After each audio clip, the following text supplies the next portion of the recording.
Hello everyone, welcome back to the run academy. तो जैसे आप अच्छी तरह जानते हो बेटा कि हमने क्लास 11 यूनिट 1 चैप्टर 2 जिसका नाम है सिग्निफिकेंट फिगर्स एंड एरर्स, उसकी थ्योरी एंड कुछ हमने न्यूमेरिकल जो थे वो प्रैक्टिस कर लिए थे। आज के लेक्चर के अंदर हम उनके जो एनसीईआरटी न्यूमेरिकल्स हैं, सोल्ड अनसोल्ड, जो एक्सरसाइज दी हुई है, जो एडिशनल एक्सरसाइज दी हुई है, उनके अंदर जो क्वेश्चन आपके सिग्निफिकेंट फिगर्स एंड एरर के बेसिस पे है उनको डिस्कस करने वाले हैं। हाँ, कुछ क्वेश्चन ज़्यादा हैं तो ज़्यादा टाइम लग रहा था, इसलिए इसके दो पार्ट्स बने हुए हैं। तो आज के लेक्चर के अंदर हम कुछ पार्ट को डिस्कस करेंगे एंड नेक्स्ट लेक्चर के अंदर हम बाकी एनसीईआरटी न्यूमेरिकल्स को डिस्कस कर लेंगे। और हाँ, ऊपर जितने भी चैनल और जो पेजेस दिए गए हैं उनके जो लिंक्स है वो हमने डिस्क्रिप्शन बॉक्स में डाल दिए हैं। तो बिना कोई टाइम वेस्ट किए चलिए शुरू करते हैं।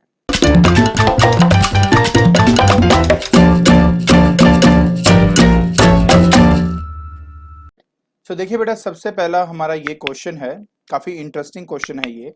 कहते हैं कि two clocks are being tested against a standard clock located in a national laboratory at 12:00। इसमें पता है, एक बात आपको हम पहले क्लियर कर दूं बेटा, यहाँ पे जो ये पहला आपको दिया गया है ये बेसिकली आर को रिप्रेजेंट करता है, ये बेटा आपके मिनट को रिप्रेजेंट करता है और ये आपके सेकंड को रिप्रेजेंट करता है। तो पहले तो ये क्लैरिटी होनी बहुत इंपॉर्टेंट है, ठीक है। So by the standard clock the reading of the two clocks are, ये आपको अच्छा पूरे हफ्ते रीडिंग ली गई है, क्लॉक 1 की एंड क्लॉक 2 की। कहता है if you are doing an experiment that requires precision time interval measurement then which of the two clocks will you prefer. काफी इंटरेस्टिंग है ये। देखिए बेटा, कौन सा क्लॉक या कौन सी रीडिंग हमारे लिए ठीक है। तो क्या होता है ना कि जब हम पहले लुक में देखते हैं ना, जैसे हम रीडिंग्स देखते हैं तो हमें लगता है यार क्लॉक 1 ठीक है, क्योंकि जो नॉर्मल जो टाइमिंग है वो है 12:00, मतलब ये कि एग्जैक्ट 12 बजे के साथ हमें ये क्लॉक 1 एंड क्लॉक 2 को हमने क्या करना था, मैच करना था। लेकिन मजेदार बात पता क्या है, अगर आपको याद हो प्रिसाइज्ड वैल्यू के बारे में और एक्यूरेसी के बारे में, तो बताया था मैंने एक्यूरेट वैल्यू वो होती है जिसकी वैल्यू आपकी ट्रू वैल्यू के सबसे नजदीक होती है, तो वो एक्यूरेट वैल्यू होती है, राइट। और मैंने आपको प्रिसाइज वैल्यू के बारे में क्या बताया था, वो वैल्यू जो बार बार रिपीट होती रहती है उसको प्रिसाइज्ड वैल्यू कहा जाता है।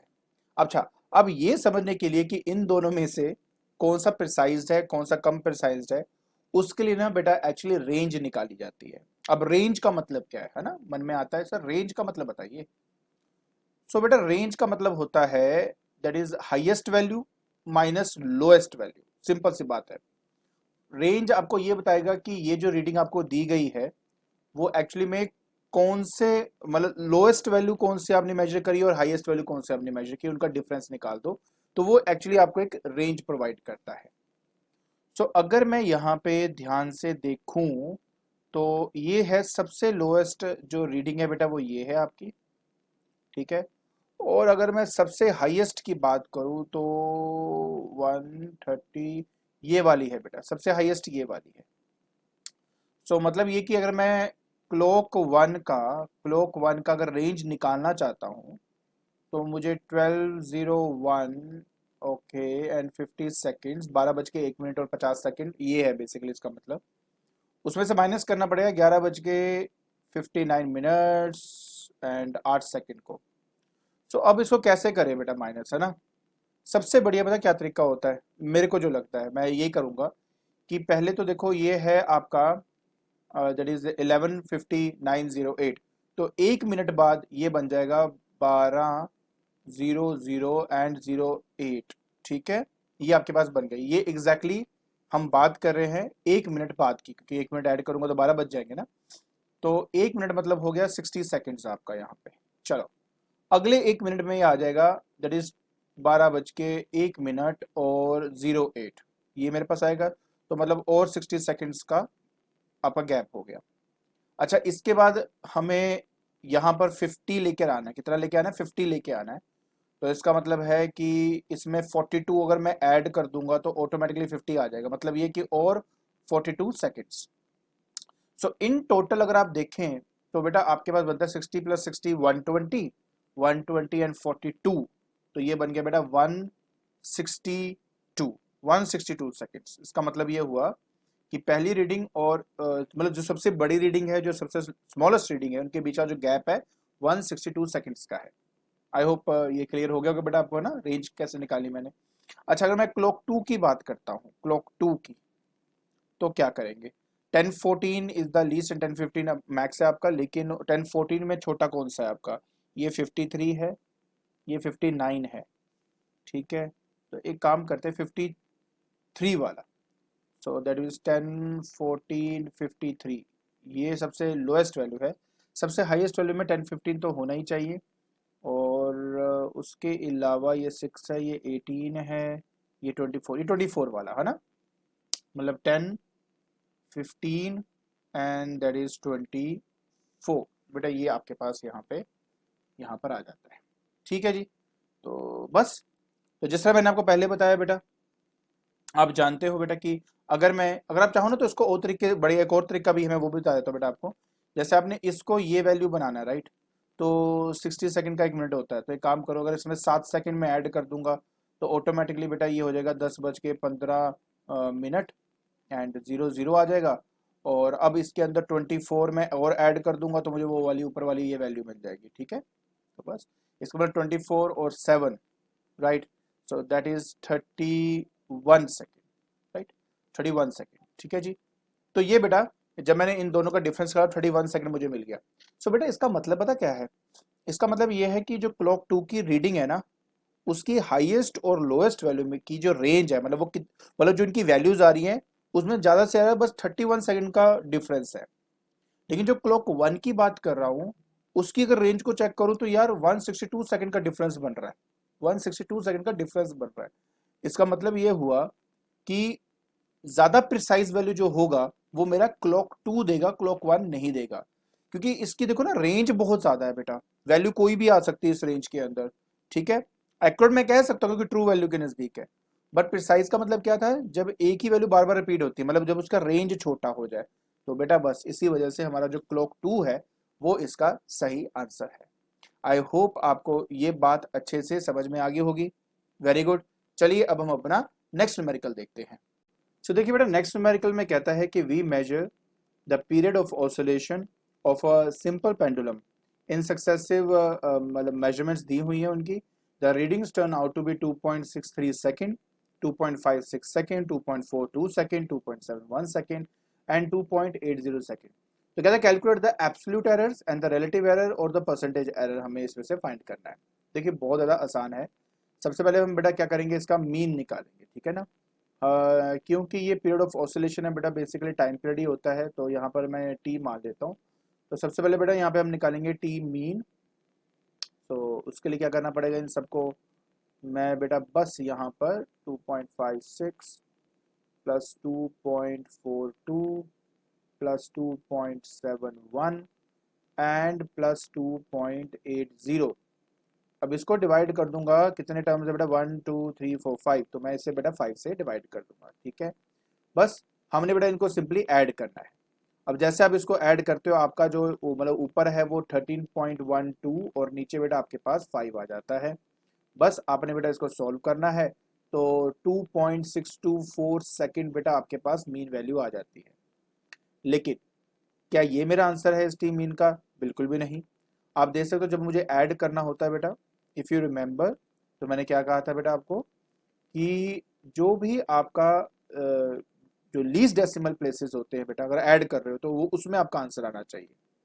तो जैसे आप देख सकते हो बेटा कि मेरे पास लीस्ट डेसिमल प्लेस होने के लिए 2 होने चाहिए, तो 2 के बाद 4 है, 5 से कम है, इसलिए आपका आंसर बेटा 2.62 सेकेंड बेटा, ये मेरे पास यहाँ पर आंसर आ जाता है। तो इसका मतलब है कि टी मीन जो है मेरे पास यहाँ पे आ गया 2.62 सेकेंड का, ठीक है। अब मुझे क्या निकालना है बेटा? अब मुझे निकालना है इन सब का मीन एब्सोल्यूट एरर बेटा। क्या निकालना है? सबका मीन एब्सोल्यूट एरर, ठीक है। अब देखिए बेटा कैसे करूंगा इसको मैं। तो सबसे पहली बात यहाँ पे ये है कि मुझे मुझे निकालना है डेल्टा T1। डेल्टा T1 मतलब होता है कि पहले वाले में क्या एरर है आपका। अगर आपको बेटा अच्छे से याद है, मैंने आपको बताया था कि जो मीन वैल्यू होती है ना, जैसे कि 2.62 मेरी ऑलरेडी आई है, उसमें से हर एक वैल्यू को माइनस करिए, जैसे -2.63 कर दीजिए। तो आपका आंसर आएगा बेटा -0.01 सेकेंड। ठीक है, तो ये आपके पास पहला आ गया। उस तरह डेल्टा T2 निकालूंगा मैं, तो 2.62 माइनस 2.5 बेटा 6 कर दूंगा। ठीक है, बड़ा सिंपल होता, कुछ भी नहीं है। तो आपका जो आंसर है बेटा वो 0.06 सेकेंड आपको मिल जाएगा। उसी तरह डेल्टा T3 अगर मैं निकालता हूँ तो मतलब 2.62 माइनस 2.42 करूंगा बेटा आपका यहाँ पे। ठीक है, तो जैसे आप सोल्व करते हो बेटा आपका आंसर आ जाता है दैट इज 0.20 सेकेंड बेटा, आपके पास ये वैल्यू आ जाती है। उसी तरह डेल्टा T4 की अगर मैं बात करता हूँ मतलब 2.62, मतलब मीन में से ही बेटा आपने बस जो है इनको आपस में जो है वो बेटा आपने बस माइनस करना है। ठीक है, it's a very simple thing, याद रखना है आपने। तो 0.09 सेकेंड बेटा आपके पास यहाँ पे आ जाएगा। डेल्टा T5 जो लास्ट रह गया हम वो कर लेते हैं।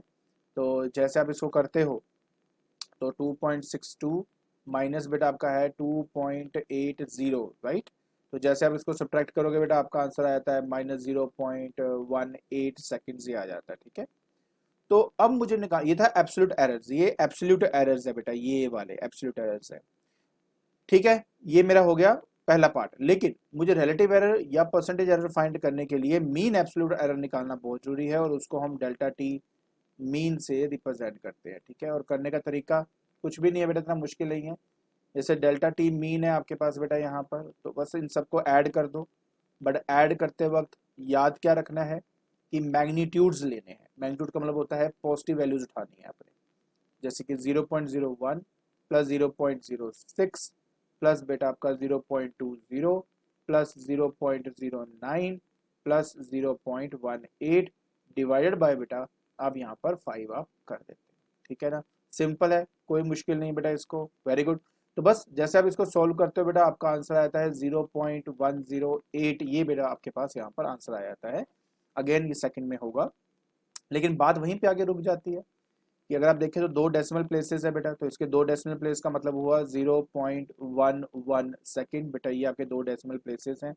ठीक है, तो अब मेरे को टी मीन मिल चुका है बेटा, तो टी मीन जो है वो आपका है 0.11 सेकेंड बेटा। ठीक है, तो 0.11 सेकेंड आपको मिल गया हुआ है। आपको पता है बेटा कि इवन जब आप एनसीईआरटी की बुक के अंदर आप इसके सोल्यूशन को देखते हो ना, वैसे जो मैं ये कर रहा हूँ ये भी ठीक है।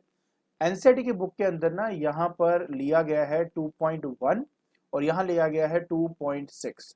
अब मन में आता है सर ऐसा क्यों लिया गया है? बड़ा इसलिए है क्योंकि जब हम घड़ी की बात करते हैं ना, किसी भी घड़ी की बात करें तो 1/10 तक उसका जो एरर है वो हम कंसिडर करते हैं। मतलब 100th मतलब जो एरर मतलब 100th part of the second calculate करने की हमें जरूरत नहीं पड़ती। सो देयरफॉर एनसीईआरटी के अंदर जब आप देखेंगे, मतलब मैं फिर से आपको बता देता हूँ कि जब हम टाइम को स्टडी करते हैं, ठीक है, उस केस में क्या होता है कि हम 1/10 ऑफ ए सेकेंड तक की मेजरमेंट लेते हैं। किसी भी, अगर मैं क्लॉक की बात करूंगा मैं, लेकिन अगर आप यहाँ देख रहे हो, वैल्यूज देख रहे हो, तो ये 100th ऑफ सेकेंड तक की वैल्यू बेटा आपको दे रहा है। तो इसलिए एनसीईआरटी ने क्या कहा, उन्होंने ये कहा कि अगर 1/10 तक की अगर हम बात, नॉर्मली क्या हम 1/10 ही लेते हैं, इसलिए उन्होंने क्या किया, टी मीन को 2.6 लिख दिया और जो सेकंड है बेटा उसको 0.1 कर दिया। मतलब ये कि आपका जो रीडिंग है वो 2.6 प्लस माइनस 0.1 है।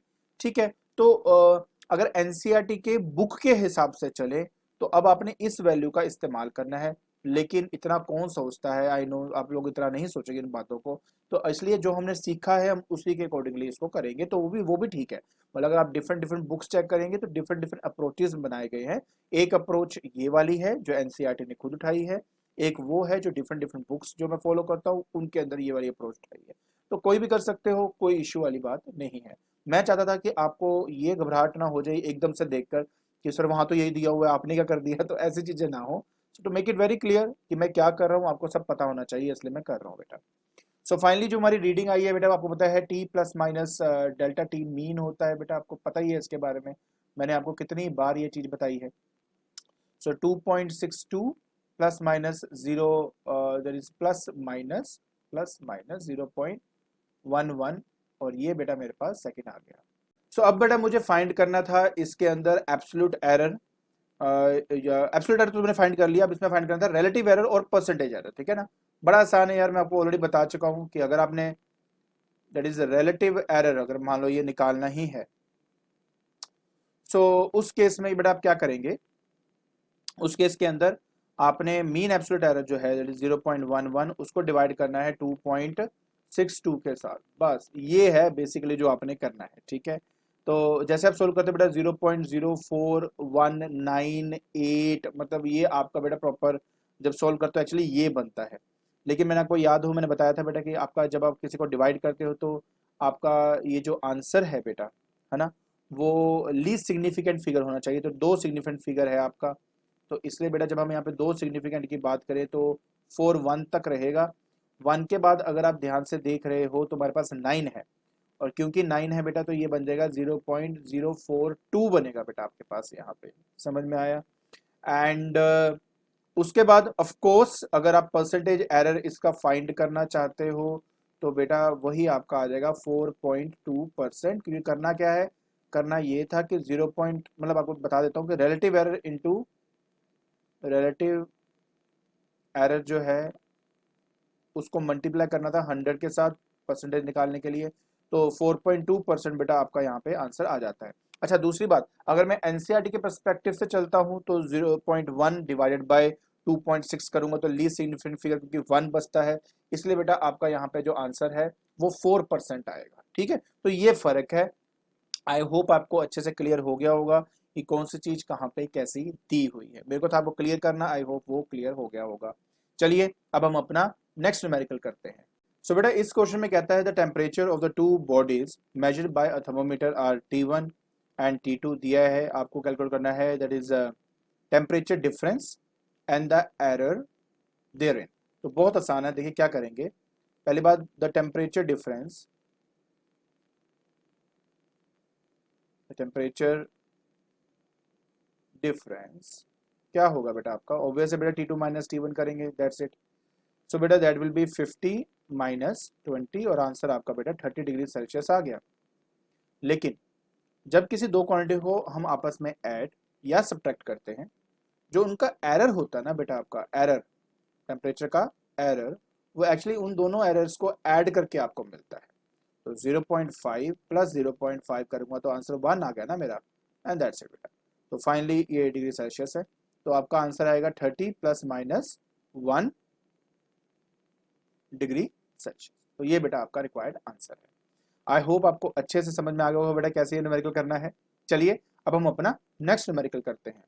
सो बेटा इस क्वेश्चन में कहता है कि two resistor of resistance R1 and R2, उनकी वैल्यूज दी हुई हैं, आर कनेक्टेड पहले तो सीरीज में दूसरा पैरेलल में, तो वो कहता है कि उनके इक्विवेलेंट रेजिस्टेंस आप फाइंड करिए एंड यूज द रिलेशन ए और बी ये वाला और साथ में ये। अच्छा बड़ा इजी है बेटा, देखो ऑलरेडी ना एनसीईआरटी के अंदर आपको ये दिया है कि अगर सीरीज में है तो R1 प्लस R2 करना है, और अगर ये पैरेलल में है तो आपने ये इस्तेमाल करना है और ये इस्तेमाल करना है।